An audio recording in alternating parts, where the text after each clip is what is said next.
Hello प्यारे बच्चों, कैसे हैं आप सब। मैं कमल कुमार आपका आपके चैनल कॉमेट क्लासेस में स्वागत करता हूं। तो आज हम बात करेंगे बेटा सामाजिक विज्ञान के पहले पाठ के बारे में, जो कि हमारे अतीत से लिया गया है, जिसका नाम है प्रारंभिक कथन कैसे, कब और कहाँ। देखो, जब भी कभी भी एसएसटी का नाम आता है तो हमारे दिमाग में तारीखें चलती है और हमें ये डर लगने लग जाता है कि यार इतनी सारी तारीखें हमें याद रखनी है। तो मैं आपको बता दूं, ये तारीखें बहुत ही आसान हैं। मेरे मुंह से आप सुनेंगे, एक बार देखेंगे, आपको याद रहेंगी। चलिए पढ़ते हैं और जानते हैं। तारीखें कितनी महत्वपूर्ण होती हैं, सवाल यही उठता है। अब आपने देखा होगा कि तारीखें बहुत ज़्यादा ज़रूरी है। जैसे अगर आप अपने दोस्त का बर्थडे भूल जाओ तो फिर अनबन हो जाती है, या फिर आपका बर्थडे अगर कोई भूल जाए तो आपको बिल्कुल भी अच्छा नहीं लगता। तो भला हम हमारे इतिहास को कैसे भूल सकते हैं, जिसके अंदर इतनी बड़ी बड़ी घटनाएं हुई और उन घटनाओं के चलते ही हमें इतने सारे बदलाव देखने को मिले।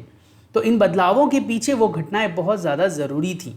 तो हमें उनकी तारीखें तो याद रखनी ही हैं, लेकिन मैं उनको याद रखने में आपकी पूरी पूरी मदद करने वाला हूँ। मैं आपको समझाऊंगा, वो सारी बातें बताऊंगा, जिससे आपको तारीखें याद आसानी से रहेंगी।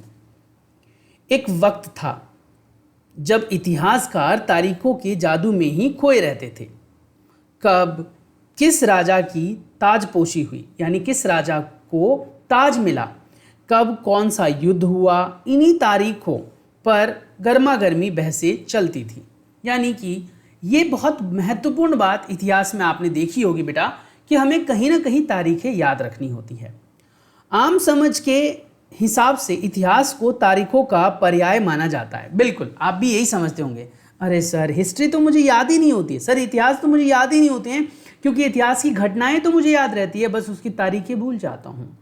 पर भूल कैसे सकते हो, मैंने अभी आपको बताया ना, it's just like a birthday. आपने भी लोगों को यह कहते हुए सुना होगा, इतिहास तो बहुत उबाऊ है भाई, बस तारीखें रटते चले जाओ। क्या इतिहास के बारे में यह धारणा सही है? क्या आपको लगता है कि इतिहास सिर्फ उबाऊ है? क्या इससे सिर्फ हमें बोरियत महसूस होती है?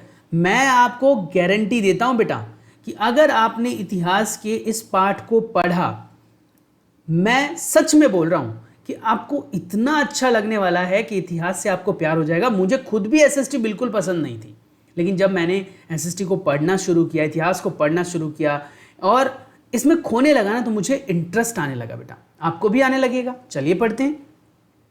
इसमें कोई शक नहीं है कि इतिहास अलग अलग समय पर आने वाले बदलावों के बारे में ही तो होता है। इसका संबंध इस बात से है कि अतीत में चीजें किस तरह की थी और उनमें क्या क्या बदलाव आए। जैसे ही हम अतीत की वर्तमान से तुलना करते हैं, हम समय का जिक्र करने लग जाते हैं। और ये बात तो सही भी है ना। आप कहते हो कि आज से 10 साल पहले देखो और 10 साल बाद देखो, मोबाइल के रेट में कितना फ़र्क आया है, हमारे इंडिया में इंटरनेट के कंजम्पशन में कितना फ़र्क आया है। तो कहीं ना कहीं आप 10 साल जो बोल रहे हो, तो समय के बारे में ही तो बात कर रहे हो ना। हम पहले और बाद की बातें करने लगते हैं।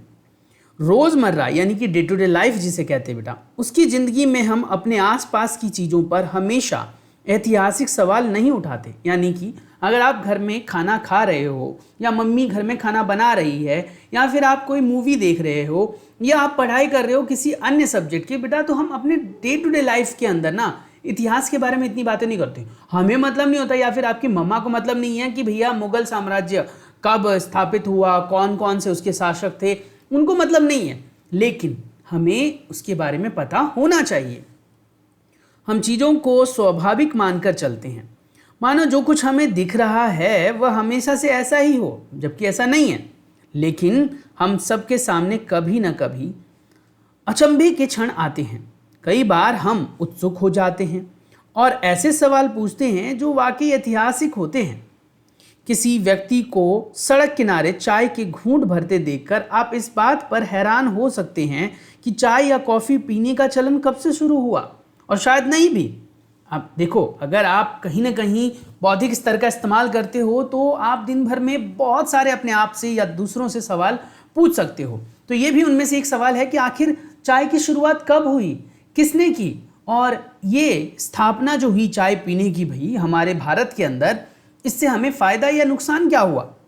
रेलगाड़ी की अगर हम बात करें तो रेलगाड़ी की खिड़की से बाहर झांकते हुए आपने या आपके जहन में सवाल उठा होगा कि रेलवे का निर्माण कब हुआ, रेल की पटरियां ऐसी ही क्यों होती हैं, या फिर रेल की पटरियों को कैसे डिजाइन किया गया, रेलगाड़ी से आने से पहले लोग दूर दूर तक की यात्रा किस प्रकार से करते थे।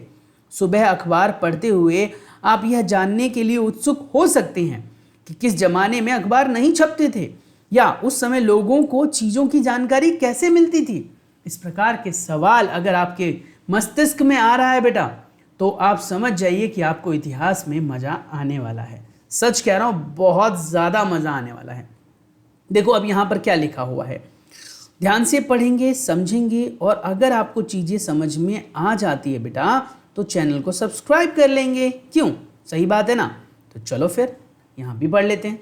चित्र 1, ब्राह्मण ब्रिटेनिया को शास्त्र भेंट कर रहे हैं। जेम्स रेनेल द्वारा तैयार किया गया पहले नक्शे का आवरण। ये देखिए, आपको चित्र दिखाई दे रहा है बेटा। ये ब्राह्मण लोग हैं, ये जो हमारे भारत के अंदर सबसे ज़्यादा पूजनीय लोगों में से होते थे।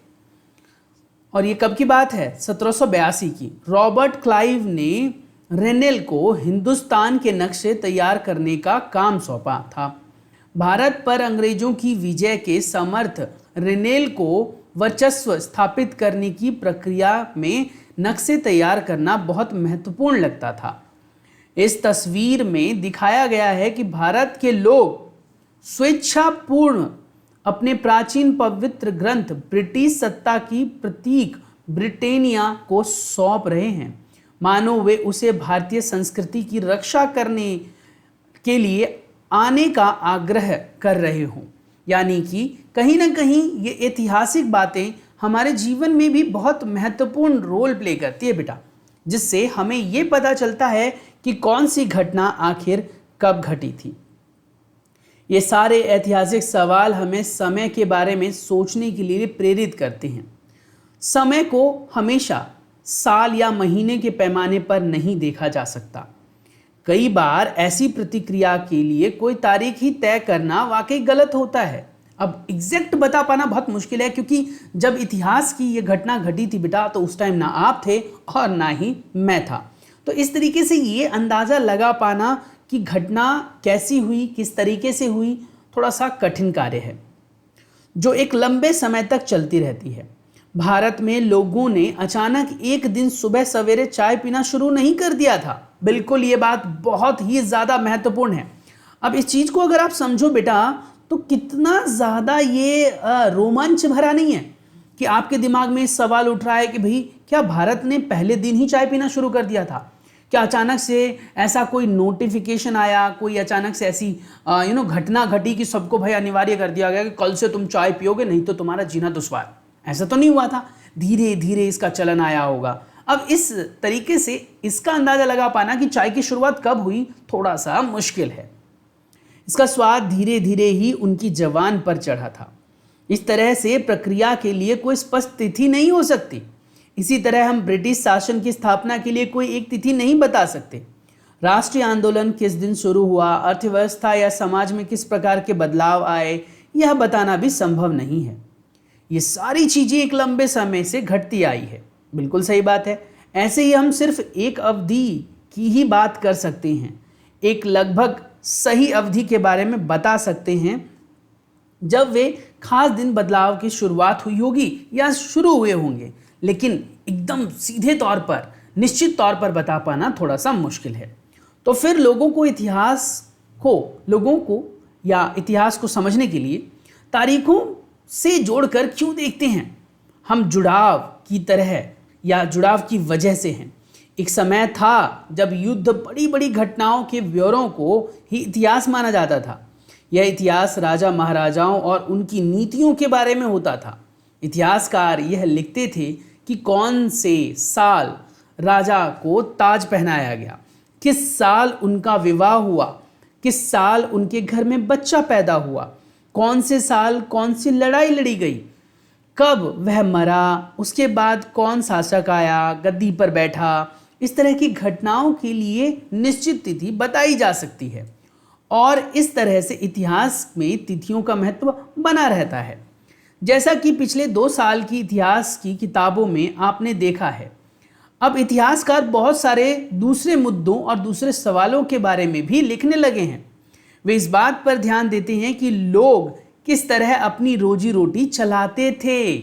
समझ रहे हो? यानी अब इस पर भी फोकस आने लगा है कि लोग किस तरीके से अपनी रोजी रोटी चलाते थे, क्या पैदा करते थे, क्या खाते थे, शहर कैसे बने, बाजार किस तरह फैले, किस तरह रियासतें बनी, नए विचार पनपे, संस्कृति व समाज किस तरह से बदले।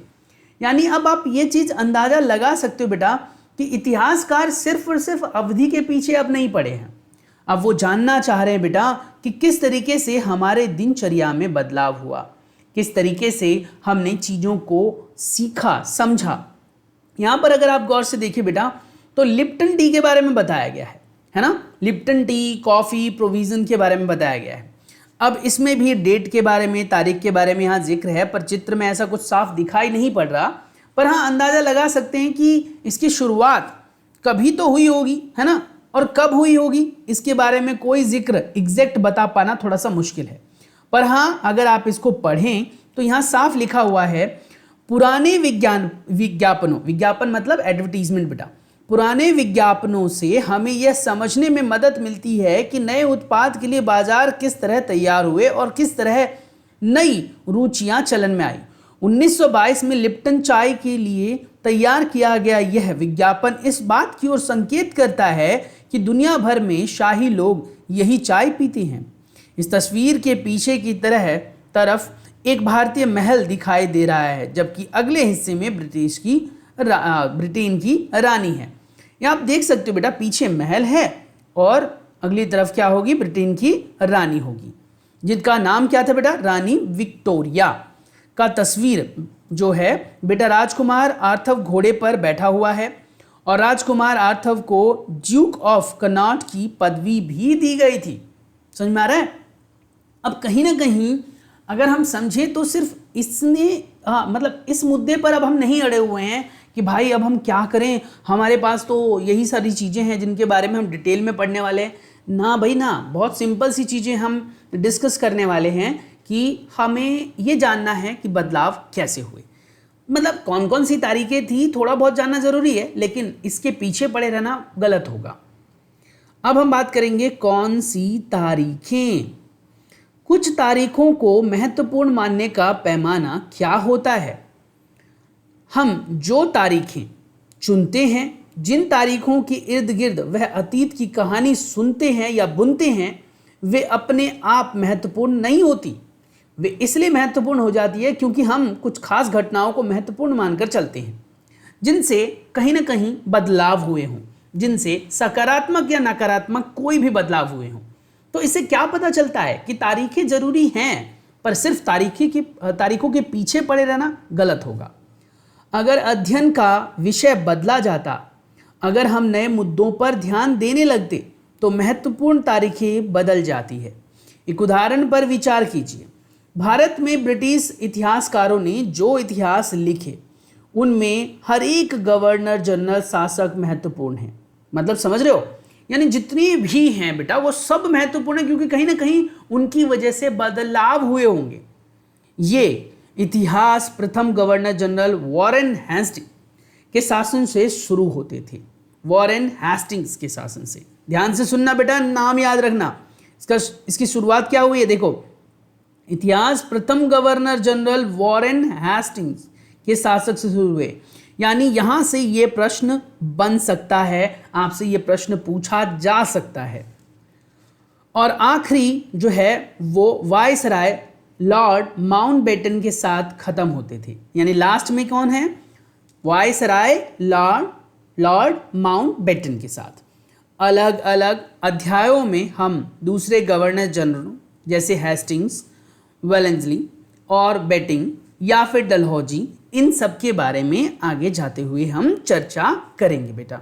चलिए अब हम अगले पेज पर बढ़ते हैं और कुछ नया सीखते हैं। ये है वो वॉरेन हेस्टिंग्स जो 1773 में पहले गवर्नर जनरल बने थे। 1773। कॉपी पेन लेकर बैठो बेटा, नाम नोट डाउन कर लेना। अगर आप किसी भी एग्जाम की प्रिपरेशन कर रहे हो, अगर आप ऑब्वियस सी बात है 8th में तो बात अलग ही है, लेकिन अगर आप किसी भी एग्जाम की प्रिपरेशन कर रहे हो, आप कोई और स्टूडेंट हो, तो आपको ये सब चीज़ें नोट डाउन कर लेनी चाहिए। Canning, Lawrence, Lipton, Ripon, Curzon और हार्डिंग, इरविन के बारे में भी हम पढ़ेंगे। इस अध्याय में या इतिहास में गवर्नर जनरल वायसराय का भी कभी ना खत्म होने वाला सिलसिला ही छाया रहता था। इतिहास की इन किताबों में सारी तारीखों का महत्व इन अधिकारियों, उनकी गतिविधियों, उनकी नीतियां, उपलब्धियों के आधार पर ही तय होता था। यह ऐसा था मानो कि इन लोगों के जीवन के बाहर कोई ऐसी चीज ही नहीं थी जिसे जानना महत्वपूर्ण हो। बात तो बिल्कुल सही है। अब सवाल तो उठता है ना दिमाग में कि यार हमें क्यों जानना वॉरेन हेस्टिंग्स के बारे में, हमें क्यों जानना। देखो, इतिहास इसीलिए थोड़ा सा कहीं ना कहीं कह सकते हो बोरिंग लगता है, क्योंकि जो घटनाएं हुई उनके बारे में चलो हमें बता दो, लेकिन मुझे क्या जरूरत थी वॉरेन हेस्टिंग्स कब बना भाई जनरल, है ना, और क्या किया उसने, वो जान लो थोड़ा बहुत, लेकिन इतना डिटेल में क्यों जानना है, सवाल तो वही उठता है। तो वही कह रहा है कि पूरी की पूरी इतिहास को अगर हम खंगालने जाए ना, तो कहीं ना कहीं ऐसे गवर्नर जनरलों के बारे में ही हम बात करेंगे। उसकी इतनी रानियां थी, या फिर इतने उसने मतलब शादियां की थी, इतने बच्चे थे, इतनी जगहों पर उसने अपनी सत्ता स्थापित की थी, इतने राजाओं को उसने मारा था। भैया ये क्यों जानना हमें, ये सवाल आपके दिमाग में भी उठता होगा। मत जानो, कोई ज़्यादा इंटरेस्ट रखने की ज़रूरत भी नहीं है, पर बेटा ये आप बात समझो कि इतिहास में घटनाएं जो हुई हैं उनको आपको जानना चाहिए। इन लोगों के जीवन का क्रम ब्रिटिश भारत के इतिहास में अलग अलग अध्यायों का विषय बन जाता था। क्या हम इसी दौर के इतिहास को अलग ढंग से नहीं लिख सकते थे? बिल्कुल लिख सकते थे। बोरिंग क्यों बना दिया हमने इतिहास को?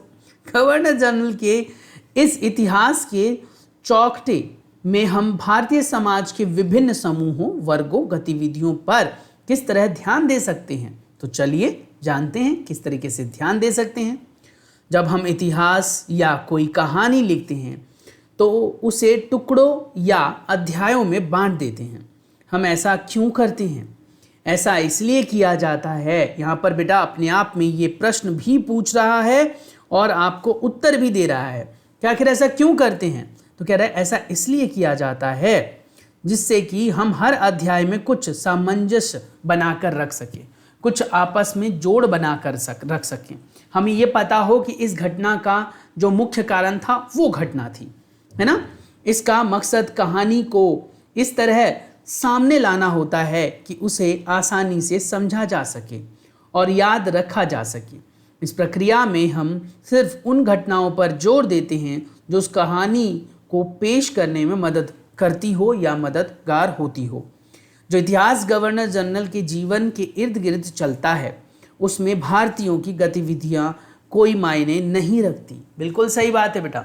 बहुत सारे लोग मरे, बहुत सारे लोगों ने बलिदान दिया, लेकिन हम बस इन अंग्रेजों के पीछे ही पड़े रह गए, इनके बारे में ही जानते रह गए, कुछ फ़ायदा नहीं उठाया हमने। तो इसीलिए हम इतिहास में नए सिरे से अपने भारतीयों के बारे में जानेंगे। हमारे भारत में कौन कौन सी घटनाएं हुई, कौन कौन से लोग शहीद हुए, उन सब के बारे में चर्चा करेंगे। उनके लिए वहाँ कोई जगह ही नहीं होती, तो फिर क्या किया जाए? जाहिर है हमें अपने इतिहास का एक अलग खाका बनाना पड़ेगा, यानी अलग एक तरीका ढूंढना पड़ेगा जिससे हम अपने इतिहास को समझें, ना कि उन अंग्रेजों के इतिहास को। इसका मतलब यह है कि अब तक हम जिन तिथियों को महत्व दिया करते थे या दिया जा रहा था वो महत्वपूर्ण नहीं रहेंगी। हमारे लिए नई तिथियां महत्वपूर्ण हो जाएंगी जिसमें हम भारतीय लोगों के बारे में चर्चा करेंगे। बेटा ये देखिए लिखा हुआ है, वॉरेन हेस्टिंग्स 1773 में बेटा पहले गवर्नर जनरल बने थे। इतिहास की किताबों में गवर्नर जनरलों के कारनामे, जीवनियों में उनकी गौरव गाथाओं और तस्वीरों में उनके भव्य व्यक्तित्व को उभारा जाता था, जिससे कि लोग उनको अच्छी तरीके से सही समझकर देखें, सही तरीके से जानें। अब हम अवधियों को कैसे तय करते हैं, यानी कैसे अवधियां तय की जाती है। 1817 में स्कॉटलैंड के अर्थशास्त्री और राजनीतिक दार्शनिक जेम्स मिल ने 3 विशाल खंडों में ध्यान से सुनना, a history of British India, नाम याद रहेगा, लिख लो बेटा इसे, a history of British India यानी ब्रिटिश भारत का इतिहास नामक एक किताब लिखी थी। अंडरलाइन कर देता हूं, इसे आप लिख लीजिए। उन्होंने विशाल खंडों में इस तरीके से नाम देते हुए लिखा था। इस किताब में उन्होंने भारत के इतिहास को हिंदू, मुस्लिम, ब्रिटिश इन 3 काल खंडों में बांटा था। यानी कि उन्होंने देखा कि किस तरीके से हिंदू जो है वो उसको उस नज़रिए से देखते हैं इतिहास को या उस समय को, फिर मुस्लिम कैसे देखते हैं, फिर ब्रिटिश कैसे देखते हैं, इन खंडों में उन्होंने बांटा था। काल खंडों के इस निर्धारण को ज़्यादातर लोगों ने मान भी लिया।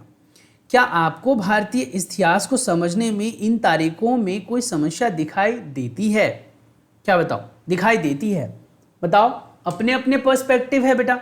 अब भारतीय के बारे में हम बात करें तो भारतीय लोग अपने पर्सपेक्टिव देखेंगे, मुस्लिम लोग अपने पर्सपेक्टिव देखेंगे और ब्रिटिश लोग अपने पर्सपेक्टिव देखेंगे, यानी अपना नज़रिया देखेंगे। तो इतिहास को हम अलग अलग काल खंडों में बांटने की कोशिश ही क्यों करते हैं? इसकी भी एक वजह है। हम एक दौर की खासियत, उसके केंद्रीय तत्वों को पकड़ने की कोशिश करते हैं। इसलिए ऐसे शब्द महत्वपूर्ण हो जाते हैं जिनके सहारे हम समय को बांटते हैं। ये शब्द अतीत के बारे में हमारे विचारों को दर्शाते हैं। वे हमें बताते हैं कि एक अवधि से दूसरी अवधि के बीच आए बदलाव का क्या महत्व होता है। मिल को लगता था कि सारे एशियाई समाज सभ्यता के मामले में यूरोप से पीछे हैं। बात तो सही है, भला अंग्रेज हमको कैसे आगे बोल सकते हैं, है ना। इतिहास की उनकी समझदारी ये थी कि भारत में अंग्रेजों के सामने से पहले यहाँ यानी आने से पहले यहाँ मुसलमानों और हिंदुओं का तानाशाही राज चलता था। यहाँ चारों ओर केवल धार्मिक बैर, जातिगत बंधनों और अंधविश्वासों का ही बोलबाला था। यानी जो उन्होंने महसूस किया वो उन्होंने लिख दिया। ऐसे यहाँ लिखा हुआ ना, अपनी माँ या परिवार के किसी अन्य सदस्य से बात करके उनके जीवन के बारे में पता लगाएं। अब उनके जीवन को अलग खंडों में बांटें, प्रत्येक अवधि की महत्वपूर्ण घटनाओं की रूचि बनाएं और स्पष्ट करें कि आप कालों या खंडों को किस तरह से तय करते हैं। जैसे मान लीजिए आप जब आपकी मम्मा जब बच्ची थी तब उन्होंने उनकी कहानी बताई उन्होंने, और अपने बच्चे वाली कहानी बताई, तो उसमें आपने खंड में डिवाइड कर दिया कि बाल खंड, आपने उसमें क्या डाल दिया, बाल खंड। फिर उसके बाद आपकी मम्मी जो है वो यंग हुई, और यंग हुई तो उनकी जो है वो शादी हुई, उसके बाद परिवार हुआ, तो उसमें आप अलग खंड बना सकते हैं। उसके बाद उनके बच्चे हुए जिसमें आप लोग आते हैं, तो उनका अलग खंड बना सकते हैं। और फिर जब वो वृद्धावस्था में जाएंगी तो उसका अलग खंड तैयार हो जाएगा। तो इस तरीके से चीज़ों को समझने के लिए हम कहीं ना खंडों में बांट देते हैं, है ना। मिल की राय में ब्रिटिश शासन भारत को सभ्यता की तरह या सभ्यता के राह पर ले जा सकता था। इस काम के लिए जरूरी था कि भारत में यूरोपीय शिष्टाचार, कला, संस्थानों और कानूनों को लागू किया जाए। मिल ने तो यहाँ तक सुझाव दिया था कि अंग्रेजों को भारत के सामने भूभाग पर कब्जा कर लेना चाहिए ताकि भारतीय जनता को ज्ञान और सुखी जीवन प्रदान किया जा सके। समझ रहे हो क्या कहना चाह रहा है? यानी उसने ये तक मान लिया था, उनका सुझाव था कि अंग्रेजों को भारत के सारे भूभाग पर कब्जा कर लेना चाहिए। यानी कि भैया पूरा का पूरा जो भारत है वो अंग्रेजों के हाथों में दे दो। उनका मानना था कि अंग्रेजों की मदद के बिना हिंदुस्तान प्रगति नहीं कर सकता। देखो, डायरेक्ट या इनडायरेक्ट तरीके से बात तो ये सही भी है, कुछ है ना। मैं मतलब ओपोज नहीं कर रहा हूं, पर कुछ ना कुछ बात तो सही है। क्योंकि आप समझो इस चीज को कि अगर भारत में अंग्रेज नहीं आए होते तो क्या हम इतना स्ट्रगल करते, क्या हम इतनी बुद्धि लगाते, क्या हमारा इतना विकास होता, क्या हमें कहीं ना कहीं परिसंचरण तंत्र के बारे में पता चलता, क्या हमें कहीं ना कहीं व्यापार के बारे में पता चलता, क्या हमें पता होता कि हमारे भारत के अंदर उगाए जाने वाली जो वस्तुएं हैं, मसाले हैं, या फिर रेशम है, या फिर बेटा कॉटन है, रुई है, ये इतनी महत्वपूर्ण होती हैं। क्या हमें विभिन्न प्रकार के पोशाक पहनने के लिए मिलते, क्या हमें लड़ाई झगड़ों में इस्तेमाल होने वाले बंदूकों, बर्छों या फिर अन्य हथियारों के बारे में पता चलता? नहीं ना कहीं आप समझो तो अंग्रेजों के आने से हमने कहीं ना कुछ तो सीखा है। तो आप ये समझ लीजिए कि कहीं ना कहीं आपके ऊपर जब प्रेशर होता है बेटा, चाहे घर का, परिवार का, स्कूल का या मेरी क्लास का, तो उस प्रेशर में आकर आप अच्छा काम करते हैं। और इंसान वो गधा है बेटा, जिसको जितना ज्यादा काम दोगे ना वो उतना परफेक्ट तरीके से काम करता है। तो इसीलिए ये बात कहीं ना कहीं मेरे नजरिए से तो सही है। बाकी आप क्या मानते हैं कमेंट सेक्शन में जरूर लिखें। इतिहास की इस धारणा में अंग्रेजी शासन प्रगति और सभ्यता का प्रतीक था। है ना। अंग्रेजों ने सबसे ज़्यादा प्रगति की थी, अंग्रेज सबसे तेज थे बेटा, उस टाइम में जहाज तक उन्होंने बना दिए थे, और हमारे बस की बात क्या थी, हम बहुत कम प्रगति पर थे। आपको क्या लगता है, आपने नहीं देखा कि जितने भी साइंटिस्ट हैं, जितने भी नए खोज हुए थे बेटा, उसमें ज़्यादातर लोग अंग्रेज क्यों हैं? क्योंकि हमारी प्रगति बहुत धीरे थी, अंग्रेजों के चलते हमारी प्रगति का विकास हुआ। अंग्रेज शासन से पहले सारा अंधकार का दौर था। क्या इस तरह की धारणा को स्वीकार किया जा सकता है? बिल्कुल, पूरी तरीके से तो नहीं, लेकिन कुछ कुछ। क्या इतिहास के किसी दौर को हिंदू या मुस्लिम दौर कहा जा सकता है? क्या इन दौरों में कोई अन्य तरह के धर्म साथ नहीं चलते थे? किसी युग को केवल उस समय के शासकों के धर्म के आधार पर ही तय करके उसको समझना जरूरी है।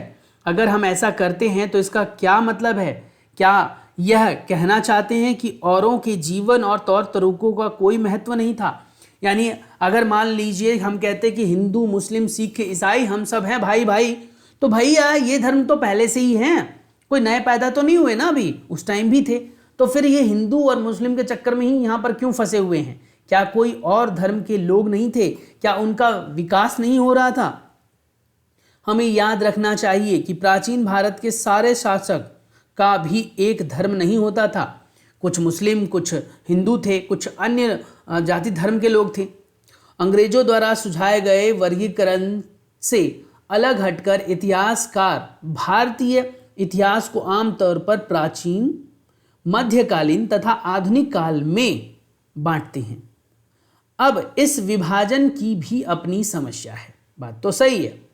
इतिहास को इन खंडों में बांटने की यह समझ भी पश्चिमी से आई है, यानी हमारी खुद की नहीं है। पश्चिमी में आधुनिक काल को विज्ञान, तर्क, लोकतंत्र, मुक्ति और समानता जैसी आधुनिकता की ताकतों से या विकास के तौर पर माना गया। उनके लिए मध्यकालीन समाज वे समाज थे जहां आधुनिक समाज की ये विशेषताएं नहीं थी। क्या हम अपने अध्ययन के लिए आधुनिक काल की इस अवधारणा को बिना सोचे समझे या बिना विचार लगाए अपना सकते हैं? बिल्कुल नहीं। विकास तो धीरे धीरे हमेशा से ही हुआ है, धीरे धीरे विकास कर रहे हैं, तो हम ऐसा नहीं कर सकते हैं, है ना। जैसा कि आप इन किताबों में देखेंगे कि अंग्रेजों के शासन में लोगों के पास समानता, स्वतंत्रता, मुक्ति नहीं थी, तो फिर हम ऐसा कैसे कह सकते हैं कि मध्यकालीन युग में इसकी बातें नहीं की जा सकती है? कर सकते हैं। ना ही आर्थिक विकास और प्रगति का दौर था। बहुत सारे इतिहासकार इस युग को औपनिवेशिक युग भी कहते हैं। अब सवाल उठता है कि ये औपनिवेशिक होता क्या है, इसको हम औपनिवेशिक युग क्यों कह रहे हैं? तो चलिए जानते हैं इसको भी डिटेल में। औपनिवेशिक युग क्या होता है? इस किताब में आप पढ़ेंगे कि किस तरह अंग्रेजों ने हमारे देश को जीता और स्थानीय नवाबों, राजाओं को दबाकर अपना शासन स्थापित किया। आप देखेंगे कि इस तरह उन्होंने अर्थव्यवस्था व समाज पर नियंत्रण स्थापित किया और अपने सारे खर्चों को निपटने के लिए राजस्व वसूल किया। अपनी ज़रूरत की चीज़ों को सस्ती कीमत पर खरीदा और निर्यात के लिए महत्वपूर्ण फसलों की खेती कराई। इन सारी कोशिशों के कारण क्या बदलाव आए? बिल्कुल, हम गरीब होते चले गए और उनका विकास होता गया, हम उनके गुलाम होते चले गए। आप ये भी जानेंगे कि ब्रिटिश शासन के कारण यहाँ की मूल्य मान्यताओं और पसंद नापसंद, रीति रिवाज और तौर तरीकों में भी बहुत सारे बदलाव आए। जब एक देश पर दूसरे देश के दबदबे से इस तरह के राजनीति, आर्थिक, सामाजिक और सांस्कृतिक बदलाव आते हैं तो इस प्रक्रिया को हम औपनिवेशीकरण कहते हैं। यानी कि कहने का मतलब हमने अपनी सारी आज़ादी खो दी, हमारा खुद का जो अपना इतिहास था वो कहीं ना कहीं अंग्रेजों के इतिहास से बदल गया। लेकिन जल्दी ही आप ये भी समझ जाएंगे कि सारे वर्ग और समूह इन बदलावों को एक ढंग से अनुभव नहीं करते होंगे, है ना, और नहीं कर भी रहे थे। इसीलिए इस किताब को हमारे अतीत यानी नीति यानी कई अतीतों को केंद्रित करते हुए नाम दिया गया है। यानी हमारे अतीत क्यों बोला है? कई अतीतों पर केंद्रित है। वैसे तो हमारा अतीत होना चाहिए ना, पर हमारे मतलब ये प्लूरल है ना। हम किस तरह जानते हैं, यानी हमें किस तरह ज्ञान मिलता है? भारतीय इतिहास के पिछले 250 वर्ष का इतिहास लिखने के लिए इतिहासकार कौन से स्रोत का इस्तेमाल करते थे, यानी इतिहास को कैसे लिखा जाता था, कैसे प्रिंट किया जाता था, ये सब गृह विभाग को भेजी गई यह एक रिपोर्ट है। सन 1946 में भारत की औपनिवेशिक सरकार शाही भारतीय नौसेना के जहाज़ों में सिपाहियों की बगावत को कुचलने का प्रयास कर रही थी। उस समय विभिन्न बंदरगाहों से गृह विभाग को जो रिपोर्ट मिल रही थी उनमें से कुछ नमूने इस प्रकार से हैं जो नीचे दिए गए हैं बेटा। जैसे बम्बई से मिला, बम्बई, इस बात का इंतजार कर लिया गया है कि सेना जहाज़ों और दफ्तरों पर कब्जा कर ले। शाही सैनिकों जहाज अभी भी बंदरगाह से बाहर ही हैं। कराची में मिला, 301 विद्रोहियों को गिरफ्तार कर लिया गया है। कुछ अन्य संदेह विद्रोहियों को भी गिरफ्तार किए गए हैं। सारे दफ्तर सैनिक निगरानी में है। अब समझ रहे हो कि कहीं ना कहीं धीरे धीरे हमारे ऊपर कब्जा होना शुरू हो गया था। प्रशासन अभिलेख तैयार करना, यानी जो प्रशासन किया जा रहा था उस टाइम, उसके अभिलेख को कैसे तैयार किया जा रहा था। अंग्रेजी शासन द्वारा तैयार किए गए सरकारी रिकॉर्ड इतिहासकारों का एक महत्वपूर्ण साधन होते थे। अंग्रेजों की मान्यता थी कि चीज़ों को लिखना बहुत महत्वपूर्ण होता है और उनके लिए हर निर्देश, हर योजना, नीति, फैसले, सहमति, जांच को साफ साफ लिखना ज़रूरी था। क्योंकि अगर वो नीतियां नहीं लिखेंगे तो फिर अगली सरकार जो आएगी या फिर अगला जो वहाँ पर गवर्नर बनेगा उसको कैसे पता चलेगा कि पिछले गवर्नर ने क्या बदलाव किए या फिर हमें किस बदलाव पर अग्रसर रहना है, नहीं पता चल पाएगा। तो कहीं ना कहीं ये उनके लिए ज़रूरी था। ऐसा करने के बाद चीज़ों को अच्छी तरह अध्ययन किया जा सकता था, उन पर वाद विवाद किया जा सकता था। समझदारी के चलते ज्ञापन, टिप्पणी, प्रतिवेदन पर आधारित शासन की संस्कृति पैदा हुई।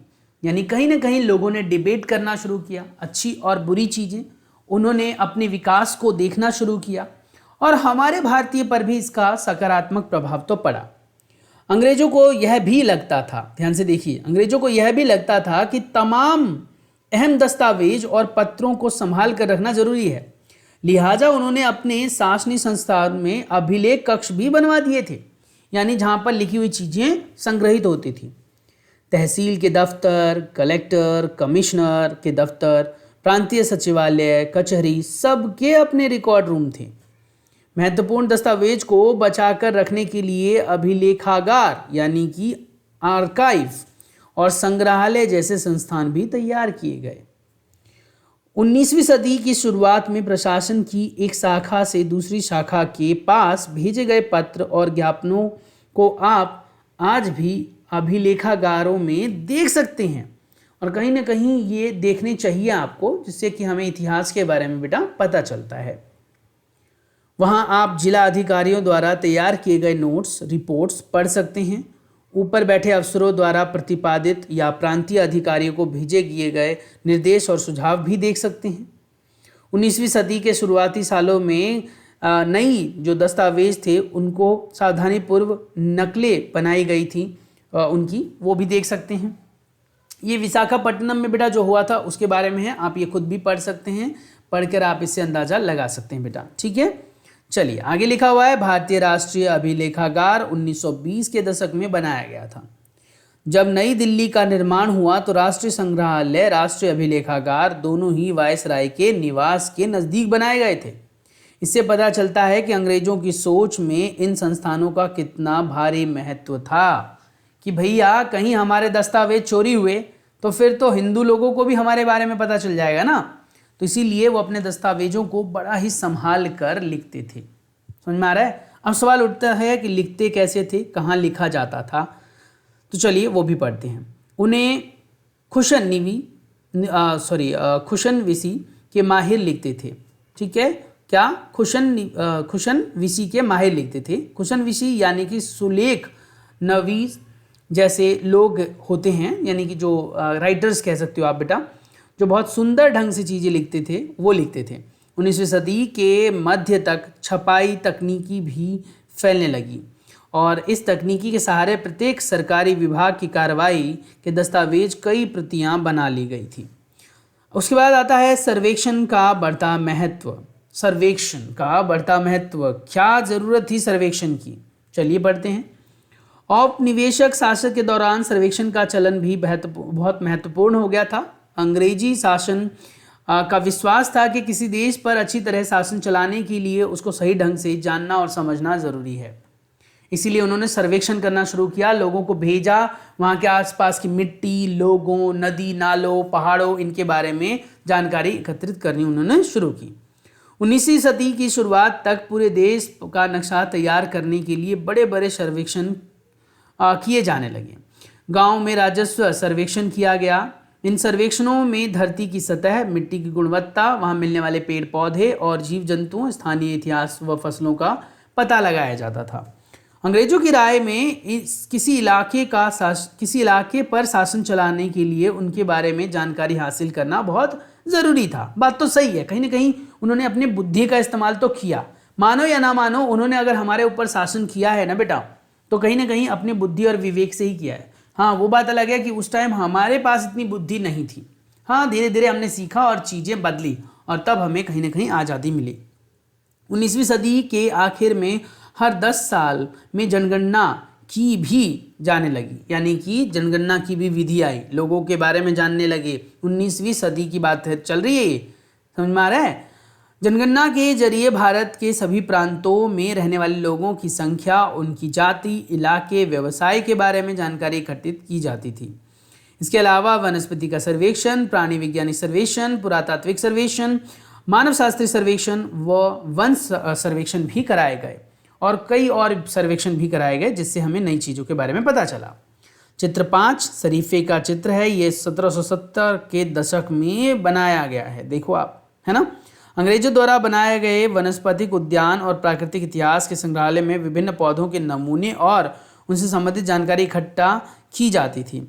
इन नमूनों के चित्र स्थानीय कलाकार से बनवाए जाते थे। अब इतिहासकार इस बात पर ध्यान दे रहे थे कि किसी तरह की जानकारी किस तरह इकट्ठा की जाती है या की जा सकती है, और इससे उपनिवेश या फिर कह सकते हो उपनिवेशवाद के बारे में क्या पता चलता है। अब हम बात करेंगे बेटा रिकॉर्ड के बारे में। अधिकृत रिकॉर्ड, यानी कि अधिकृत रिकॉर्ड का मतलब हो गया आधिकारिक तौर पर रिकॉर्ड से क्या पता नहीं चलता, यानी आधिकारिक तौर पर जो रिकॉर्ड बनाए जाते थे उनमें सारी डिटेल्स नहीं होती थी बेटा, उनमें सिर्फ वही बातें लिखी होती थी जो उनके काम की होती थी। और सबसे बड़ी बात ये होता है कि लिखने वाला और वहाँ तक पहुँचाने वाली जो इन्फॉर्मेशन सोर्सेज होती थी बेटा, वो काफ़ी कह सकते हो तो विभिन्न होती थी। अधिकृत रिकॉर्ड से क्या पता नहीं चलता, चलिए जानते हैं। रिकॉर्ड से इस विशाल भंडार से हम बहुत कुछ पता लगा सकते हैं, फिर भी इस बात को नज़रअंदाज नहीं किया जा सकता कि ये सारी रिकॉर्ड्स और जानकारियाँ, बाकी तो ये चित्र है, ये चित्र आप देख सकते हैं बेटा, ये बंगाल का चित्र है। बंगाल में मानचित्रण सर्वेक्षण कार्य चल रहा है। जेम्स प्रिसेप द्वारा बनाई गई तस्वीर है 1832। ध्यान से देखिए कि सर्वेक्षण में इस्तेमाल होने वाले उपकरणों को चित्र के अगले हिस्से में दिखाया गया है। चित्रकार इस परियोजना के वैज्ञानिक स्वरूप को खास तौर से जोर देना चाहता है, जो दिख भी रहा है आपको कि कहीं ना कहीं वैज्ञानिक तौर पर इसमें भाग किया गया, रोल प्ले किया गया है। यहाँ पर भी देखो, यहाँ पर भी चित्र है 1857 के विद्रोहियों के बारे में, किस तरीके से जो अंग्रेज होते थे वो शासन करते थे, लोगों को मारते काटते थे, उनके बारे में भी बताया गया है। इंसानों के खाने के लायक नहीं है, क्या नहीं है, चलिए जानते हैं इसके बारे में भी। तस्वीर को भी बहुत ध्यान से देखना चाहिए, उनमें हमें चित्रकारों की सोच का पता चल जाता है। 1857 के विद्रोह के बाद अंग्रेजों द्वारा तय की गई सचित्र पुस्तकों में यह तस्वीर कई जगह दिखाई देती है। इस तस्वीर के नीचे लिखा था, बागी सिपाही लूट खसोट में लगे हुए हैं। अंग्रेजों की नज़र में विद्रोही जनता लालची, दुष्ट और बेरहम थी। इस विद्रोह के बारे में आप अध्याय 5 में पढ़ेंगे। आगे लिखा है, इनसे हमें पता चलता है कि सरकारी अफसर क्या सोचते थे, उनकी दिलचस्पी किन चीज़ों में थी, बाद में किन किन चीज़ों को बचाए रखना चाहते थे। इन रिकॉर्ड से हमें यह भी समझने में हमेशा मदद नहीं मिलती कि देश के दूसरे लोग क्या महसूस करते थे, क्योंकि उनके पास तो सिर्फ अंग्रेजों वाले रिकॉर्ड्स थे ना।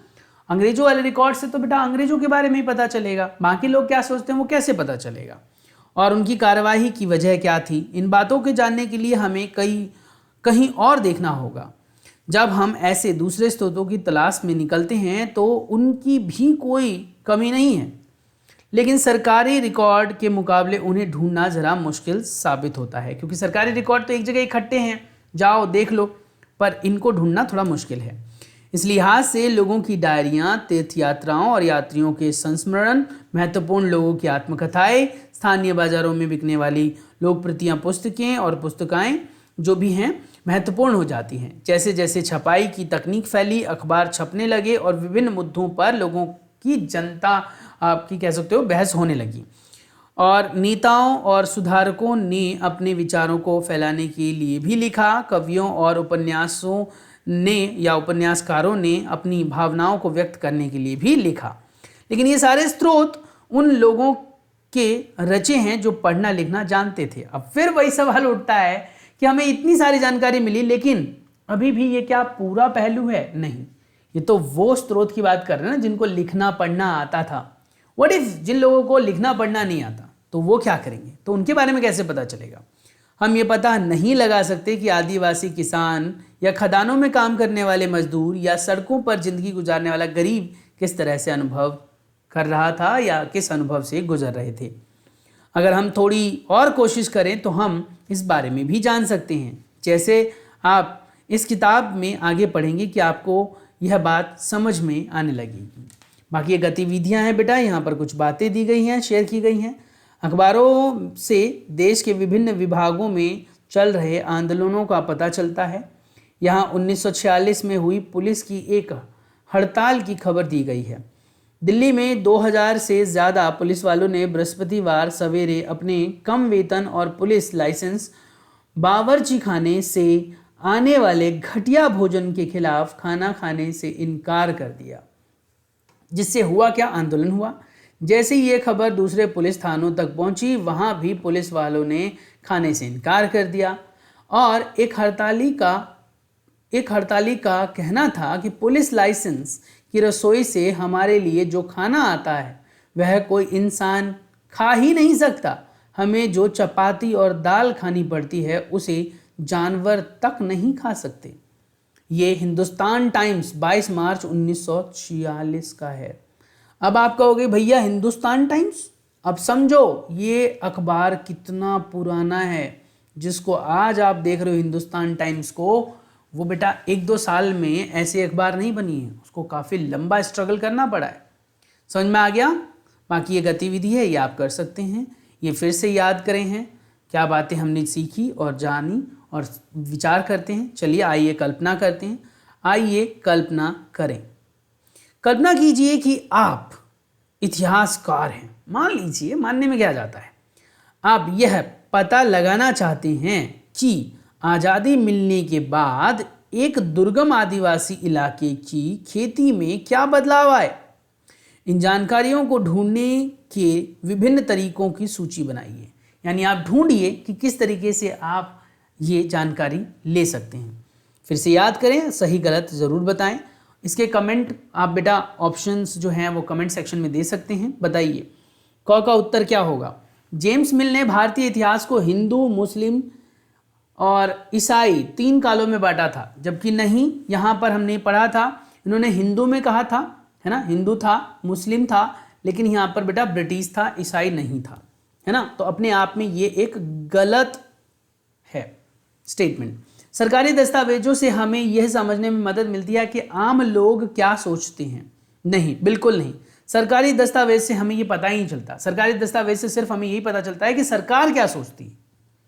अंग्रेजों को लगता था कि सही तरह शासन चलाने के लिए सर्वेक्षण महत्वपूर्ण है। बिल्कुल सही। यानी लोगों के बारे में जानना, वहाँ के समाज के बारे में जानना, मिट्टी के बारे में जानना, फसलों के बारे में जानना जरूरी है। आइए विचार करें।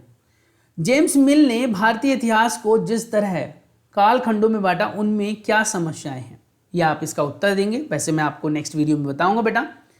अंग्रेजों ने सरकारी दस्तावेज किस तरह सुरक्षित रखा, वो बताऊंगा। इतिहासकार पुराने अखबारों से जो जानकारी जुटाते थे वह पुलिस की रिपोर्टों में उपलब्ध जानकारी से किस प्रकार से अलग होती थी। तो ये सारी चीज़ें मैं आपको बेटा नेक्स्ट वीडियो में बताऊंगा। मिलते हैं नेक्स्ट वीडियो में, तब तक के लिए अपना बहुत सारा ख्याल रखें। कॉमेट क्लासेस पर अगर आप पहली बार आए हैं बेटा तो हमारे चैनल को सब्सक्राइब कर लें, बेल आइकन को प्रेस कर दें जिससे कि आप लोगों को लेटेस्ट वीडियोस की नोटिफिकेशन मिलते रहे। Thank you so much. मिलता हूं मैं आप लोगों से नई वीडियो में, तब तक के लिए अपना बहुत सारा ख्याल रखें। और हाँ, अगले वीडियो में बेटा प्रश्न उत्तर कराऊंगा तो मिस मत करना, कुछ एक्स्ट्रा क्वेश्चंस भी बताऊंगा। चलिए मिलते हैं नेक्स्ट वीडियो में, टेक केयर, बाय बाय।